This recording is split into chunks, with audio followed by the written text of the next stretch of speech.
क्या आप भी परेशान रहते हैं और परेशानियों की वजह से आप बहुत ज़्यादा सोचते रहते हैं? आइए दोस्तों जानते हैं कि इन परेशानियों का खात्मा हम हमेशा हमेशा कैसे करेंगे और इन परेशानियों से इस सोचने से हमें छुटकारा कैसे मिल सकता है। तो नाज़रीन, उसके लिए आपको कुछ दुआएं अमल में लानी होंगी, या आप यूँ कहें कि कुछ वज़ाइफ आपको अमल में लाने होंगे। इनको पढ़ने के बाद इंशाअल्लाह ताला आपकी जो परेशानी है, आपकी जो तकलीफ है, 100% आपको इंशाअल्लाह ताला इस अमल से, इन दुआओं से कामयाबी मिलेगी।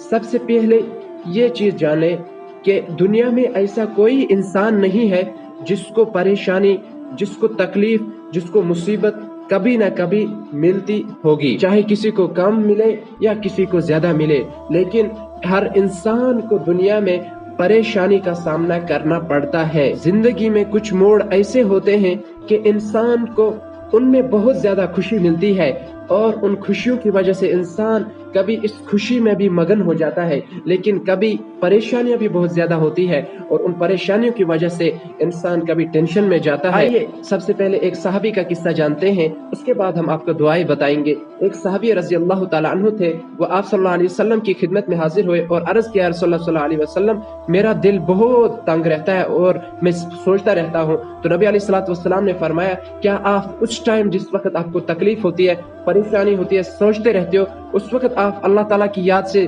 गाफिल तो नहीं होते? तो सहाबी दिया, या रसूलल्लाह, मैं उस वक्त ईमान से गाफिल नहीं होता हूँ, अल्लाह की याद से गाफिल नहीं होता हूँ, बल्कि मुझे उस वक्त अपना रब याद होता है। तो अल्लाह के नबी सल्लल्लाहु अलैहि वसल्लम ने फरमाया, यही तो ऐन ईमान है। अल्लाह ताला ने इंसान को दुनिया में आजमाइशों के लिए भेजा है, ये एक इम्तिहान का है इंसान के लिए। इसीलिए हम मुसलमान हैं और हमने ईमान लाया है इसी चीज पे, मिनल कद्र खैरी व शर्रिही, यानी जो भी अच्छी बुरी तकदीर है वो अल्लाह ताला की तरफ से। हमें किस चीज पे नाराज होने की जरूरत है? किसी भी चीज पे नाराज होने की जरूरत नहीं है, बल्कि हालात का इंसान को थोड़ा बहुत मुकाबला करना है।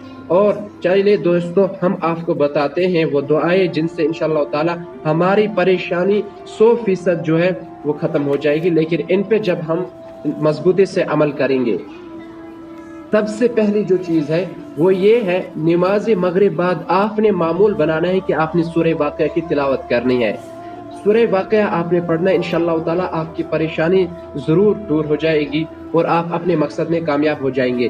दूसरी चीज जो है वो ये है, ला इलाहा इल्ला अंता सुब्हानका इन्नी कुन्तु मिनज़ ज़ालिमीन। हम आपको स्क्रीन पे भी शो करेंगे, आप इसका स्क्रीनशॉट ले सकते हैं। और जो तीसरी दुआ है वो है आयतल कुर्सी, यानी जो आयतल कुर्सी हम हर नमाज बाद पढ़ते हैं, अगर इस दुआ को हम अमल में लाएंगे, आयतल कुर्सी को हम पढ़ते रहेंगे, तो इंशाअल्लाह ताला हम अपने मकसद में कामयाब हो जाएंगे।